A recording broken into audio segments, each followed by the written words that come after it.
අයිබෝවන් රවි යුනිවර්සල් නාලිකාවට ඔබ සාදරයෙන් පිළිගන්නවා. ඔබ සමග දැනුම බෙදා ගැනීමත් එමගින් සාර්ථකත්වයකට මුල් පිරීමත් මේ නාලිකාවේ අරමුණයි. අද අපි මතකයට බලපාන කාරණා මොනවද යන්නත් එම කාරණා අපගේ ඉගෙනීමේ ක්‍රියාවලියට යොදා ගන්න ආකාරයත් විමසා බලමු. විශේෂයෙන් සිසු දරුවන්ටත් සාමාන්‍ය පාඨකයාටත් මෙම සාකච්ඡාව ප්‍රයෝජනවත් වනු නොසැකයි. ඉදිරියේදීත් විවිධ මාතෘකා ඔස්සේ ඔබ හමු වීමට අපි බලාපොරොත්තු වෙනවා. මෙම ඉදිරිපත් කිරීම ප්‍රයෝජනවත් යයි ඔබ අදහස් කරන්නේ නම් කරුණාකර ඔබගේ මිතුරන් අතර මේ බෙදා හරින්න. මම විශ්‍රාමික ජ්‍යෙෂ්ඨ කතිකාචාර්ය රවි ජයනන්ද. මුලින්ම අපගේ මතකයට බලපාන කරුණු හඳුනා ගැනීම සඳහා සරල පරීක්ෂණයක් කරමු. තිරය මත දිස්වන වචන ලැයිස්තුව සාමාන්‍ය වේගෙන් කියවන්න. හැකිතරම් දුරට එම වචන මතක තබා ගැනීමට උත්සාහ කරන්න.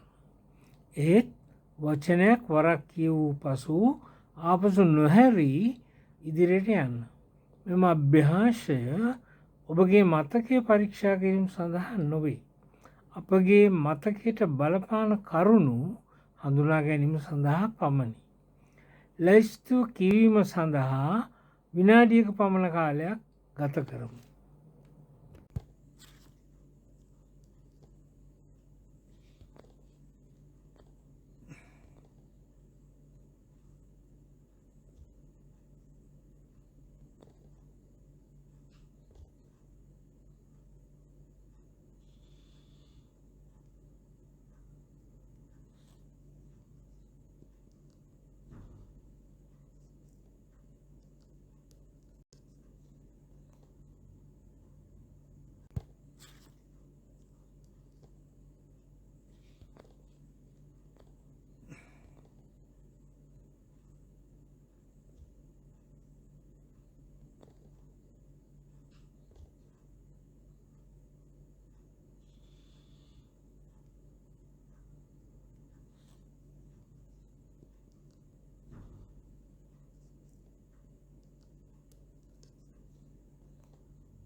දැන් අපි පරීක්ෂාව පටන් ගනිමු.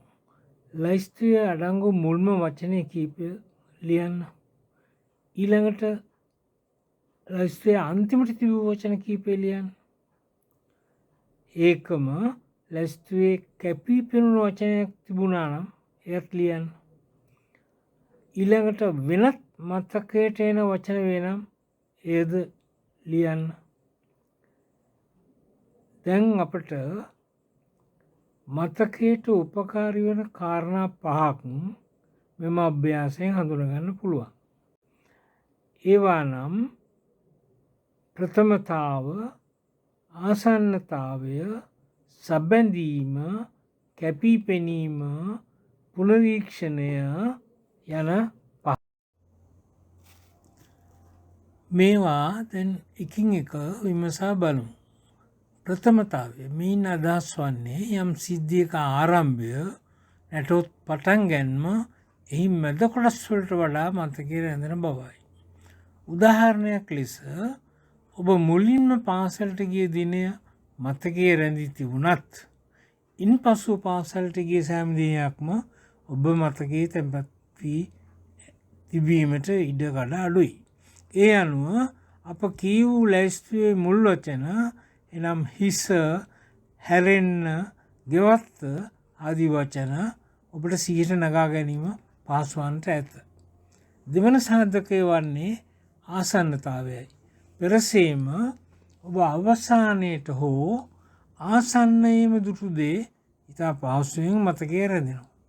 ඒ අනුව අප ලැයිස්තුවේ ගෙවත්ත සහ වෙනත් යන වචන ඔබගේ මතකයේ රැඳී තිබීමට ඉඩකඩ වැඩි. තුන්වෙනි සබැඳීම සලකා බලමු. සබැඳීම කියන්නේ එකිනෙකට සබැඳුණු දේ වඩා පහසුවෙන් මතකයේ රැඳෙන බවයි. ඒ අනුව උතුර දකුණ බස්නාහිර නැගෙනහිර යන වචන මතකෙට නැගා ගැනීම පහසු වන්නට බොහෝ දුරට ඉඩ තියෙනවා. හතරවෙනි සාධකය වන්නේ කැපී පෙනීමයි. ඉන්න අදහස් වන්නේ වඩා විශේෂ වූ දේ මතකයේ රැඳෙන බවයි. උදාහරණයක් ලෙස නගරයක උසම ගොඩනැගිල්ල අප මතකයේ පහසුවෙන් රැඳෙන්න ඉඩ තියෙනවා. මෙම ලැයිස්තුවේ මාඔසේතුන් යන වචනය එම ලැයිස්තුවේ දිගම වචනය නිසාත් ප්‍රසිද්ධ නමක් නිසාත් ඔබ මතකයේ පහසුවෙන් රැඳෙන්නට ඇත. අවසාන සාධකය වන්නේ පුනරීක්ෂණයයි. මනෝවිද්‍යාඥයින්ට අනුව මතක රටාව නැවත නැවත අලුත් කිරීමෙන් ධාරණ ශක්තිය ඉහළ යනවා.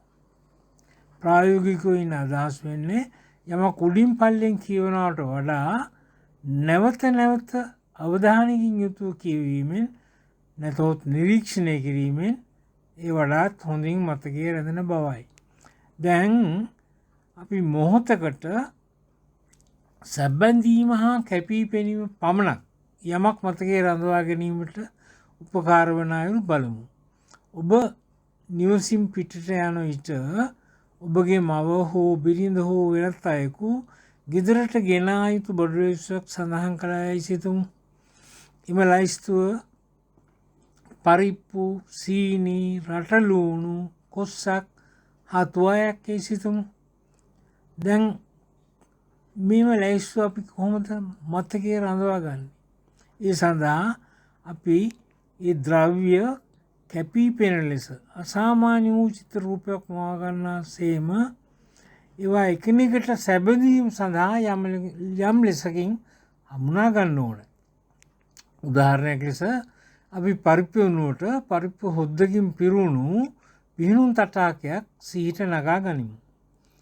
දැන් ඔබ මේ තටාකයට පැන පිහිනා යන අයුරු සිහියට ගන්න. ඔබට ටික දුරක් පිහිනා යන විට හදිසියේම ඔබගේ මුව තුළට පරිප්පු ස්වල්පයක් ඇතුළු යයි සිතන්න. එක්වරම ඔබට අධික පැණිරහක් දිවට දැනෙනවා. ඒ ඔබට සීනි 100ට නංවනවා. එසේම ඔබ තටාකයේ අවසාන කොනට පිහිනා යන විට ඔබට රටලූණු ගසක් මුණ ගැසෙනවා. එය සාමාන්‍ය ගසක් නොවේ. මාර ගසක් වැනි විශාල රටලූණු ගසක්. දැන් එම ගස මුදුනේ කොහොමිටක් වැනි දිග ලීයකට ගැට ගැසූ කොඩියක් ලෙලදෙනු පේනවා.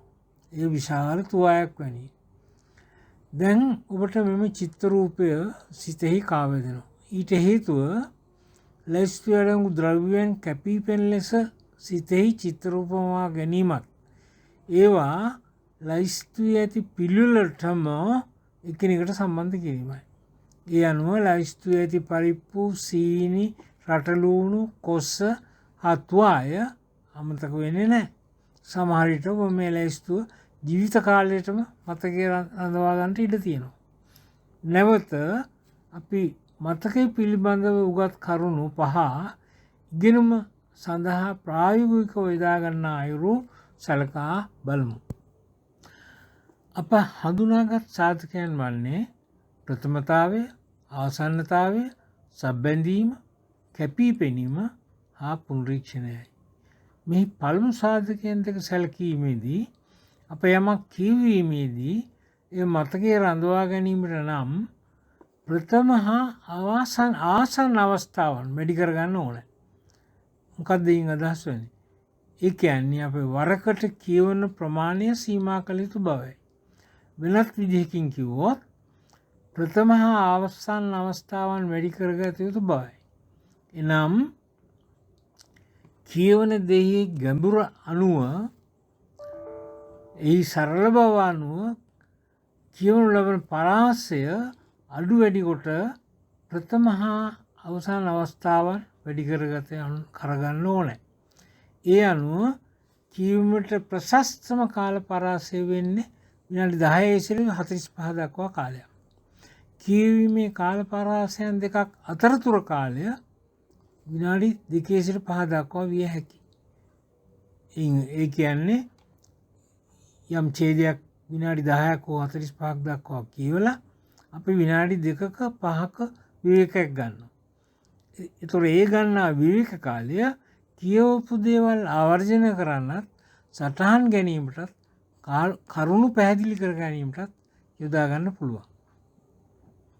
ඊළඟට බලමු සබැඳීම සටහන් පිළිවෙල කර ගැනීමේදී කොහොමද පාවිච්චි කරන්න කියලා. සබැඳීම මගින් උගත් දෑ පිළිවෙලකට හා තර්කානුකූලව පෙළගස්වා ගැනීමෙන් විෂය කරුණු වඩාත් පැහැදිලි වෙනවා. එයින් අදහස් වෙන්නේ තමන් දැනටමත් දන්නා කරුණු සමග අලුතින් උගත් කරුණු සම්බන්ධ කර ගැනීමත් තේරුම් ගැනීමත් අලුතින් ඉගෙනගත් කරුණු අතර සම්බන්ධතාවය පැහැදිලිව තේරුම් ගැනීමත්. මෙහිදී සංකල්ප අතර හේතුඵල සම්බන්ධතාවය තේරුම් ගැනීම සිදුවෙනවා. ඊළඟට බලමු කැපී පෙනෙන ලෙස උළුප්පා දැක්වීම කියන්නේ මොකක්ද කියලා. මීට පෙර සාකච්ඡා කළ පරිදි කැපී පෙනෙන දේ වඩාත් මතකයේ රැඳෙන බව අපි දැක්කා.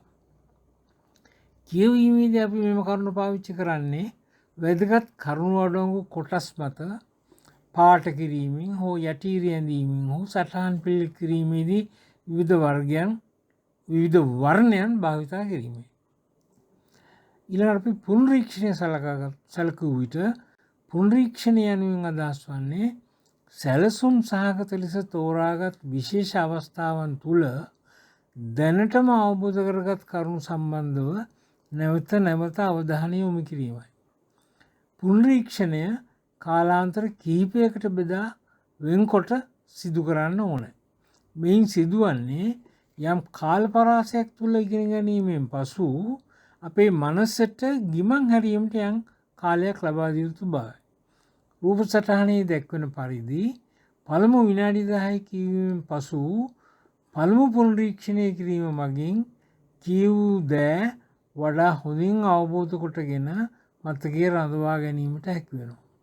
මෙහිදී ඔබ දැනටමත් දන්නා දේ නව දැනුම හා සම්බන්ධ කොට ගැනීමත් ඒ සටහන් කර ගැනීමත් මගින් යම් රටාවකට අනුව දැනුම මතකයේ තැන්පත් කරගන්න පුළුවන් වෙනවා. ඊළඟට දෙවෙනි, තෙවෙනි, සිව්වෙනි හා පස්වෙනි පුනරීක්ෂණය ක්‍රමයෙන් දික්වන කාලාන්තරයන් තුළ සිදු කරන්න ඕන. දෙවන පුනරීක්ෂණයේ දිනකට පස්සේ, තෙවැනි පුනරීක්ෂණයේ සතියකට පස්සේ, සිව්වෙනි පුනරීක්ෂණයේ මාසකට පස්සේ, පස්වෙනි පුනරීක්ෂණය සිව් මාසකට පස්සේ ආදී වශයෙන් විශේෂ පුනරීක්ෂණය කරගෙන යාමේදී බොහෝ කරුණු ඔබගේ දීර්ඝ මතකයේ රැඳෙන බැවින් සෑම පුනරීක්ෂණයකට පසුව ඔබගේ සටහන වඩා කිටි කරගන්න පුළුවන්. අවසානයේදී ඔබ විභාගය සඳහා සූදානම් වන විට ඔබ විසින් කියවිය යුතු විෂයෙහි අන්තර්ගතය එක පිටුවකට හෝ පිටු දෙක තුනකට සාරාංශ කරගන්න පුළුවන්.